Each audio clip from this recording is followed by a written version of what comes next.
다니엘은 BC 605년 바벨론 왕 느부갓네살이 유다 나라를 제1차 침공했을 때에 포로로 끌려간 사람 중에 한 사람인데요. 그의 나이 그때 당시에 15세에서 17세 정도로 추측하고 있습니다. 그리고 시간이 흘러서 지금 한 66년 정도 흐른 시점이어서 다니엘의 나이가 80에서 82세 정도 되었을 무렵입니다. 그런데 3절에 보니까 다니엘이 베옷을 입고 죄를 뒤집어 쓰면서 금식 기도를 하겠다라고 하는 겁니다. 평생 기도하셨던 분이니까 금식 기도한다는 것이 이상할 일은 아닌데, 그런데 큰 죄를 고백하고 하나님께 용서를 구할 때나 입었던 그런 베옷을 입고 죄를 뒤집어 쓰고 또 죄에 앉아서 금식 기도한다라고 하는 것은 뭔가 큰일이 일어났다라고 하는 것을 의미하겠죠. 왜 그랬을까를 보면 2절에 보면 나오는데, 곧 그 통치 원년에 나 다니엘이 책을 통해 여호와께서 말씀으로 선지자 예레미야에게 알려주신 그 연수를 깨달았나니 곧 예루살렘의 황폐함이 70년 만에 그치리라 하신 것이니라. 중요한 단어가 바로 깨달았다라고 하는 겁니다. 다니엘이 하나님의 말씀을 통해서 크게 깨달은 바가 있는데, 그것으로 말미암아서 그가 기도하게 되어졌다라고 하는 것이죠. 다니엘은 세상에서 맡은 직분이 총리입니다. 80세가 넘은 이 고령의 총리가 산더미같이 쌓여있는 업무 속에서도 매일같이 했던 것이 바로 하나님 말씀을 읽었던 것, 그리고 기도했던 것이었음을 우리가 알 수 있죠. 그런데 그 성경을 읽다가 이 다니엘이 깨달은 바가 무엇이냐면, 예루살렘의 황폐함이 70년 만에 그치리라 하시는 말씀입니다. 즉 지금 포로로 끌려온 지 66년이 지났단 말이에요. 70년 만에 이 예루살렘의 황폐함이 그친다라고 하는 말씀이 이미 과거에 선포되어졌단 말이죠. 그러니까 앞으로 4년만 기다리면 예루살렘이 해방이 된다라고 하는 말씀인 거잖아요. 이 가슴 벅찬 깨달음, 이 소망의 깨달음이 임하자 다니엘이 기도했던 겁니다. 이 다니엘이 읽었던 말씀이 어디인가 찾아가 보면 예레미야 29장 10절인데요. 여호와께서 이와 같이 말씀하시니라. 바벨론에서 70년이 차면 내가 너희를 돌보고 나의 선한 말을 너희에게 성취하여 너희를 이곳으로 돌아오게 하리라. 전반부에 70년이 차면 후반부에 너희를 이곳으로 돌아오게 하리라 라고 말씀하세요. 70년이 차면 돌아오게 하리라. 다니엘이 이 말씀을 읽고 가슴이 뜨거워졌던 겁니다. 자, 우리도 하나님께서 우리들에게 주시는 말씀들이 있고 또한 우리들에게 주시는 소망들이 있단 말이죠. 우리 민족에게도 하나님께서 때를 허락하셔서 통일의 날이 속히 오기를, 남과 북이 함께 모여서 예배할 수 있는 그날이 속히 오기를 간절히 소망합니다. 그리고 이 나라 이 민족이 통일이 되어지고 저 북녘 땅에도 복음의 전파가 되어지고 함께 행복할 수 있고 함께 예배할 수 있는, 함께 찬양하는, 또 함께 기도하는 그런 날이 속히 오게 해달라고 우리도 기도해야 할 겁니다. 또한 우리 교회를 위해서도 마찬가지이겠죠. 우리 교회를 생각해 보십시오. 하나님께서 우리들에게 주신 영혼을 구원하여 제자 삼는 교회라고 하는 이 사명을 주시고 우리들에게 비전을 선포하게 하셔서 우리가 153이라고 하는 비전을 선포하고 우리가 이 비전을 향해서 나아갑니다. 이 비전을 향해 나아가면서 우리가 핵심 전략이 무엇인지, 또한 전략 목표가 무엇인지를 이미 다 공유하고 함께 걸어가고 있단 말이죠. 우리 교회를 위해서도 여러분들이 또한 힘써서 이 기도를 해 나아가야 될 줄로 믿습니다. 우리는 준비해야 됩니다.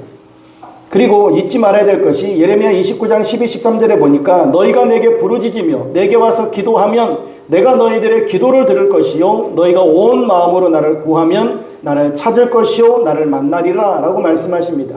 하나님 앞에 우리가 기도할 때에 하나님께서는 우리를 만나주시겠다.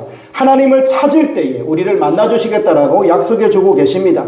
그래서 다니엘은 베옷으로 갈아입고 잿더미 위에 앉아가지고 금식하며 기도했던 겁니다. 그런데 이때 아주 중요한 사건이 하나 발생을 합니다. 이렇게 기도를 하는데 기도를 방해하는 사건이 발생했다라고 하는 거예요. 다니엘이 하나님 앞에 기도하기를 작정하고 이렇게 회개 기도를 하는데 그 나라에 있었던 다른 사람들, 다니엘의 기도를 방해하는 세력들이 나타나가지고 다니엘의 기도를 멈추게 합니다. 바로 무슨 사건이냐면 앞장에 있는 다니엘 6장에 나와 있는 사자굴 사건이에요.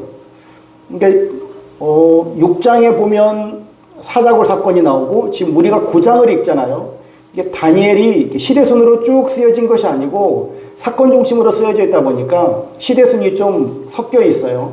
이게 5장, 이 5장 사건이 끝난 다음에 하나님의 손이 나타나는 사건이 끝나고 바벨론이 멸망한 사건이 5장에서 끝나고 그리고 나서 9장으로 와서 9장에 보면 다리오 왕 첫 해라고 하는 오늘 본문에 보면도 나와 있죠. 다리오 왕이 첫 해가 되던 해가 바로 다니엘 9장이고 다시 6장으로 가서 다리오 왕이 다스리던 그 시대가 다시금 이어집니다.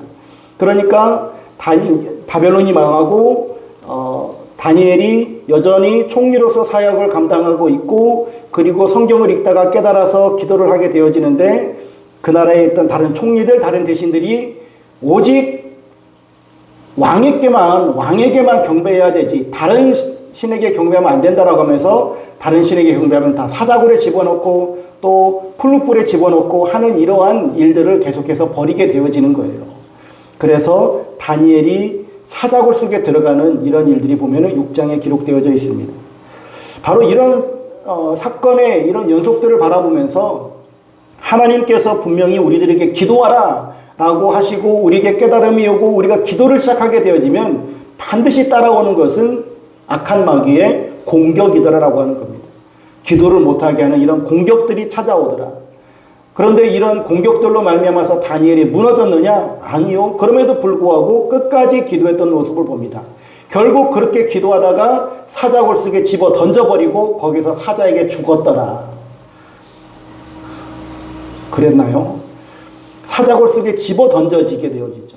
그러나 그 속에서도 하나님께서 역사하셔서 하나님께서 그 사자굴 속에서도 다니엘을 보호하셨고 이 사자굴 속에 던져지는 이 사건으로 말미암아서 온 나라가 메대와 바사라고 하는 이 온 나라가 하나님을 경배하고 또한 이 다리오 왕이 하나님을 만나게 되어지는 이런 역사가 일어났던 것을 보게 되어집니다.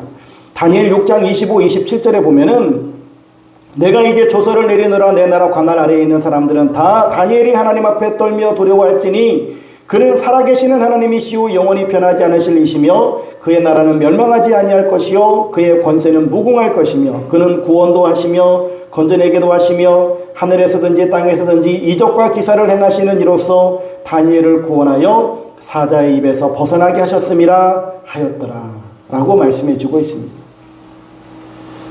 이렇듯 사자굴에 던져지는 사건이 발생했지만 즉 다니엘이 기도하고 방해 사건으로 말미암아 사자굴에 던져졌지만 그 속에서 하나님께서 다니엘을 보호하셨고 이로 인하여서 다리오가 오직 다니엘이 믿고 있는 그 하나님만이 살아계신 하나님이시고 온 천지 만물을 다스리시는 하나님이다라고 하는 이런 고백을 하게 되어지더라라고 하는 겁니다.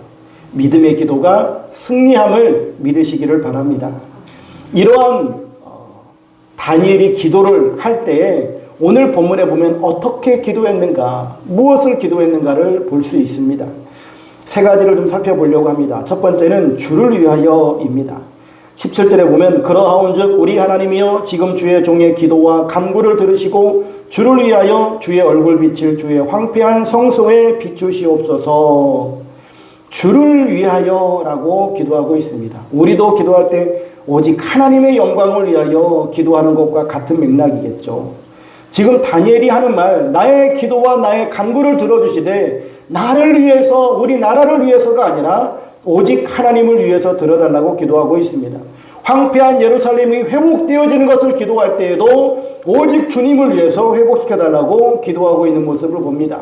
우리가 우리나라의 통일을 위해서 기도할지라도 우리를 위해서가 아니라 하나님의 나라를 위해서, 하나님을 위해서, 우리 교회의 부흥을 위해서 우리가 기도할지라도 우리가 주님을 위해서, 또한 여러분들의 가정을 위해서 기도할지라도 오직 주님을 위해서 기도할 수 있는 여러분들의 삶이 되시기를 주의 이름으로 축원합니다. 인간이 열심히 살지 않아서 죄가 되는 것이 절대로 아닙니다. 주님을 위해서 살지 않기 때문에 죄가 되어지는 거예요. 또 하나, 우리가 기도하지 않아서 문제가 생기는 게 아닙니다. 우리는 열심히 기도한다 할지라도 그 기도가 나를 위한 기도라고 한다면, 즉 주님을 위한 기도가 아니라, 주님의 나라와 그의 뜻을 이루는 기도가 아니라 내 목적과 내 소원만을 위한 기도를 하고 있다고 한다면 이것은 잘못된 기도다라고 하는 겁니다. 나를 위해서 살고 나를 위해서 열심히 살아가는 것, 이 모든 것들이 죄가 됨을 우리는 분명하게 알아야 됩니다. 왜냐하면 인간이 자기를 위해서 열심히 산 그 모든 것들이 다 사단에게 소유권이 넘어가 버리는, 주권이 하나님께 있음을 고백하지 않고 다 사단에게 맡기면서 다 하는 그 모든 일들이 결국은 죄가 되더라라고 하는 거예요. 기도를 하지 않은 것도 문제지만 누구를 위해서 기도하고 있느냐, 이거 정말로 꼼꼼하게 살펴야 됩니다. 나를 위해서 하는 기도가 아니라 오직 하나님을 위한 기도 생활을 해나갈 수 있기를 주의 이름으로 축원합니다. 이것은 기도만이 아니라 우리 신앙생활의 모든 문제가 마찬가지예요. 우리 구원의 출발은 예수 그리스도께서 죽으심으로 말미암아 내가 살아났다라고 하는 것을 믿는 거예요. 이게 구원이에요. 예수님이 죽으심으로 내가 살아났다, 이걸 믿는 거예요. 그러면 구원의 출발은 그렇다고 한다면 믿음의 출발은 무엇이겠어요? 이제 믿음의 출발은 내가 죽음으로 말미암아 그리스도께서 살아가는, 그리스도께서 살아나는 이 역사가 바로 믿음의 출발인 거예요. 내가 죽고 예수로 사는 이것이 바로 신앙생활이다라고 하는 겁니다. 나는 죽어야 되는 거예요.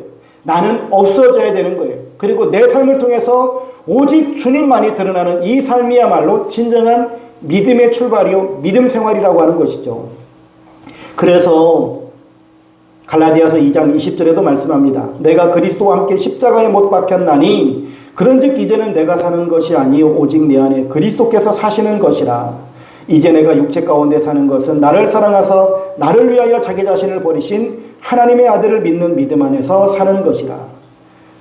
그래서 기도도 마찬가지인 겁니다. 구원받기 전에 기도 생활이라고 하는 것은 비나이다 비나이다, 나를 위해서 비나이다, 이렇게 기도하는 것 아닙니까?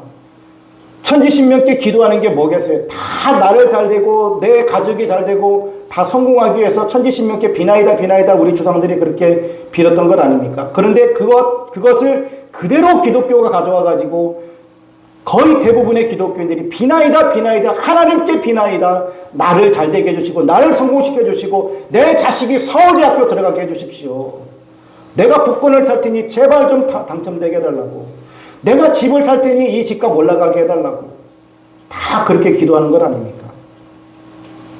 잘못돼도 너무나 잘못된 기도를 하고 있어요. 나를 위해서 기도하는 게 아니라, 나를 위해서 우리가 신앙생활해 나가는 것이 아니라 우리는 하나님을 위해서 신앙생활해 나가야 될 줄로 믿습니다. 구원받은 하나님의 사람들은요, 하나님의 뜻이 나를 통해서 이루어지도록 우리는 기도해야만 합니다. 내 소원을 이루는 것이 중요한 것이 아니라 나에게 소원을 주신, 나에게 꿈을 주신 그 소원을 이루시기를 원하시는 하나님의 뜻이 이루어지도록 우리가 기도해야 할 것입니다. 결과론적으로는 내 소원이 이루어지는 것은 똑같아요. 내가 내 소원을 놓고서 비나이다 비나이다 하든지, 내 소원을 놓고 하나님 앞에 하나님께서 나에게 주신 이 비전이 이루어지길 원합니다라고 기도하면서 내 소원이 이루어지는 것은 똑같아요, 결과적으로는. 그런데 내 소원만을 놓고, 즉 하나님께서 나에게 주신 비전이 아닌 내 소원을 내가 놓고 기도하는 것은 결국 이것은 우리가 잘못된 기도, 좀 심각하게 말하면 우상을 숭배하는 것과 똑같은 죄를 짓고 있는 것이고, 오직 하나님께서 나에게 주신 비전을 분별하고 그 비전을 위해서, 꿈을 위해서 기도하는 이 기도 생활이 참된 기도 생활이 되겠다라고 하는 겁니다. 두 번째로는 다니엘이 기도했던 것은 바로 관계 회복을 위해서 기도했던 것을 봅니다. 16절에서 19절 말씀에 보면 오늘 그 기도의 내용인데, 예루살렘 성과 성소로 대변되어지는 선민들의 회복을 위해서 기도하고 있습니다. 주는 주의 공의를 따라 주의 분노를 주의 성 예루살렘 주의 거룩한 산에서 떠나게 하옵소서. 주의 얼굴빛을 주의 황폐한 성소에 비추시옵소서. 우리의 황폐한 상황과 주의 이름으로 일컫는 성을 보옵소서라고 기도합니다. 단 한 번도 하나님께 예루살렘을 구원하여 달라거나 이스라엘을 포로 생활에서 해방시켜 달라고 기도하지 않습니다. 다만 하나님과의 관계가 회복되게 해달라고 기도하고 있다라고 하는 것이죠. 이 기도의 내용을 살펴보면 오직 하나님과 우리 백성과의 관계가 얼마나 소중한가라고 하는 것을 볼 수 있어요. 하나님과 선민과의 관계가 깨져버리니까 나라가 망해버린 거예요. 즉 나라가 망했는데 앞으로 4년 후면 나라가 회복될 건데 나라가 회복되는 것이 정말 중요한 것이 아니다라고 하는 거예요. 나라가 회복되면 뭐 할 거예요? 또 관계가 깨진 채 계속 살아가면은 또 망할 건데. 그러면 하나님께로부터 끊임없는 복을 받고 하나님께서 우리를 지켜주시길 원한다면 궁극적으로 이들이 기도해야 되고 이들이 바라야 되고 또한 이들이 가져야 될 것은 무엇이냐면 하나님과의 좋은 관계라고 하는 거예요. 그래서 다니엘은 5절부터 15절까지 이 방대한 11절에 걸쳐서 회개 기도를 하고 있는 겁니다. 그리고 오늘 본문에도 보면 16절에서 19절까지 단 4절만이 관계 회복을 위한 기도를 하고 있다라고 하는 거예요. 그가 진짜 결과론적으로 말하고 있는 이스라엘을 해방시켜달라고 하는 그런 기도는 안 나와요. 여러분, 이 기도를 통해서 우리가 정말 살펴봐야 될 것은 뭐냐면 우리 인생의 문제도 수도 없는 인생의 문제들이 발생하잖아요. 우리들에게 발생할 수 있는 여러 문제들이 있는데 그런 모든 문제들 가운데 우리가 정말로 기도해야 될 것은 하나님, 내가 지금 이 어려움이 있는데 이 어려운 문제를 해결해 달라고 하는 기도는 무의미한 거예요. 이 어려운 문제가 해결되어지는 것은요, 원인이 있어요. 그 원인이 해결이 되어지면 이것은 하나님께서 저절로 해결해 주실 줄로 믿습니다. 이게 바로 우리 인생사례를 걸어가면서 겪게 되어지는 인생의 5대 광야라고 하는 것이죠. 출애굽기를 이제 공부하셨던 분들은 잘 아시겠지만 수르 광야에서 마라의 쓴물을 만나요. 그 마라의 쓴물을 만날 때 어떻게 해야 됩니까? 거기에 나무를 던져 넣었던 것처럼 거기에 십자가를 적용해서 우리가 철저히 회개하며 나아가야 돼요. 그리고 나서 신광야에서 그들이 먹을 것이 없습니다. 그 전에는 애굽에서 그들이 노동력을 바치고 먹을 것을 얻어 먹었는데 이제 이 광야에서는 우리가 노동력을 바칠 것도 없고 먹을 게 나올 것도 없어요. 그곳에서 우리의 공급자 되시는 분은 유일한 분인데 바로 하나님밖에 없었어요.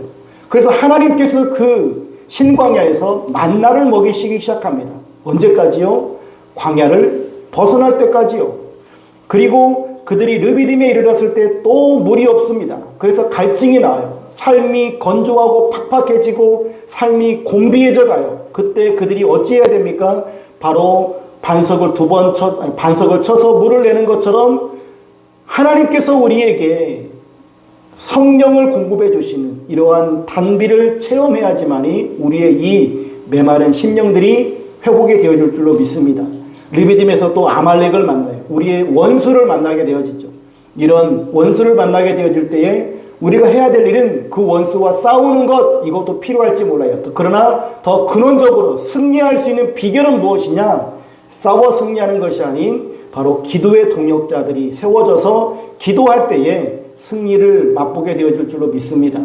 또한 신의 광야에 이르렀을 때 그들이 모세가 하루 종일 재판하는 것으로 말미암아서 지도자에게 원망불평이 생겨나게 되어질 때에 이들을 통해서 이게 동역자들을 세우는 그런 모습들을 보게 되어집니다.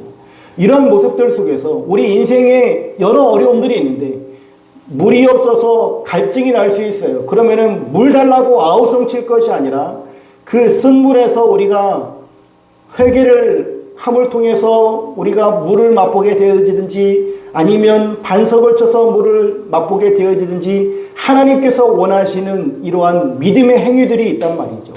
우리가 우리의 인생 광야길에서 내가 맞닥뜨리는 이런 문제들이 과연 어느 곳에 해당되어지는지를 찾아서 우리에게 실질적인 원인이 무엇인지를 잘 분별하시고 하나님 앞에 기도하되 그 무엇보다도 우리가 관계 회복이 우선임을 늘 기억하시길 주 이름으로 축원합니다.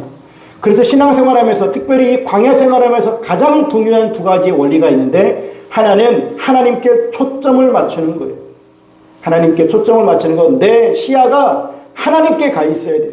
내 시야가 지금 이 문제에 꽂혀가지고 이걸 어떻게 풀까? 어떻게 하면 이 문제에서 해방받을까? 어떻게 해야 내가 여기서 자유로워질까? 이 문제에 꽂혀가지고 그 문제만 가지고 헤매지 마시고 문제에서 벗어나서 하나님께 우리의 시선을 맞추고 하나님께 우리의 초점을 맞출 수 있기를 주의 이름으로 축원합니다. 이 포커싱이 중요해요. 우리의 초점을 맞추는 것. 두 번째 원리는 무엇이냐면 내가 이 문제를 해결할 수 있는 능력이 나에게는 없어요. 그리고 이 모든 삶의 환경들을 조성하시는 분은 하나님임을 우리가 고백하고 하나님만이 나의 주님이 되어주십니다. 하나님만이 나의 왕이 되어주십니다. 하나님께서 이 모든 삶의 주권자가 되십니다라고 하는 하나님께 나의 모든 삶을 맡기고 주권을 드리는 이런 로드십이 필요해요. 하나님께 초점을 맞춘다. 하나님은 나의 왕이시고 내 삶의 모든 주권을 하나님께 맡겨드린다라고 하는 이러한 신앙생활의 길을 걸어가야지만이 우리가 이 광야길에서 헤매지 않을 수 있다라고 하는 거예요. 그렇지 않고 그 문제에 초점을 맞추기 시작하면 그 문제에 우리가 빠져들기 시작하면 우리는 평생 그 문제에서 헤어나올 수 없습니다. 꼭 기억하십시오. 하나님께 초점을 맞추십시오. 하나님이 나의 주가 되심을 고백하십시오. 세 번째, 오늘 이 기도를 통해서 볼 수 있는 것은 19절에 나와 있는 것처럼 주여 들으소서, 주여 용서하소서, 주여 귀를 기울이시고 행하소서, 지체하지 마옵소서라고 이렇게 기도하는 주여 행하소서라고 하는 이 기도입니다. 이 19절 말씀을 가지고서 주여 삼창의 기도, 주여 삼창의 기원이라고 말하는 분들도 계세요. 주여가 3번 나오잖아요. 그래서 이 세 가지의 기도, 주여 들으소서, 내 기도를 들어주십시오. 주님 우리를 용서해 주십시오. 주님 지체하지 마시고 새 역사를 이루어 주시옵소서 라고 하는 이런 기도를 통해서 하나님께서 일하시기를 간절히 간구하는 이 다니엘의 기도를 보게 되어집니다. 이렇게 기도할 때에 하나님께서 무슨 일을 하셨는가? 20절에서 22절까지 보면 하나님께서 천사 가브리엘을 보내서 즉시 응답해 주십니다. 23절에 보면 또 내가 기도를 시작할 즈음에 명령이 내렸으므로 이제 내게 알리러 왔느니라. 너는 크게 은총을 입은 자라. 그런즉 너는 이 일을 생각하고 그 환상을 깨달을지니라. 하나님께서는 다니엘이 기도를 시작하자마자 이미 응답하러 가브리엘을 보내셨다라고 하는 거예요. 여러분, 이게 하나님의 원리예요. 하나님께서 우리들에게 기도를 시작하게 하시면 하나님께서는 그 시간부로 응답을 예비하십니다. 응답을 실행하십니다. 믿으시기를 바랍니다. 하나님께서 우리를 기도를 시키시는, 우리에게 기도하게 하신다라고 하는 건 뭐냐면 이미 내 마음에 소원을 주셨고 우리가 그 소원을 하나님 앞에 다시 말하면 하나님께서는 그 시로 바로 응답하시더라라고 하는 거예요. 하나님께서는 응답하십니다. 응답하세요. 이미 새 역사는 시작되었다라고 하는 거예요. 하나님께서 여러분들에게 어떤 비전을 주시고 기도하게 하셨다라고 한다면 하나님께서는 이미 그 일을 시작하셨음을 믿으시기를 바랍니다. 이러한 하나님의 역사를 체험한 사람을 오늘 23절 중간에 보면 너는 크게 은총을 입은 자라고 말씀하세요. 여러분들도 하나님의 큰 은총을 입은 자로서 하나님의 새 역사를 맛보고 하나님의 놀라운 부흥의 역사를 체험하실 수 있는 삶이 되시길 주 이름으로 축원합니다. 주님을 위해서 기도하십시오. 주님과의 관계를 위해서 기도하십시오. 그리고 주님 일하여 달라고 기도하십시오. 그럴 때 하나님께서 여러분들에게 응답을 이미 새 역사를 예비하시고 축복으로 역사하실 줄로 믿습니다.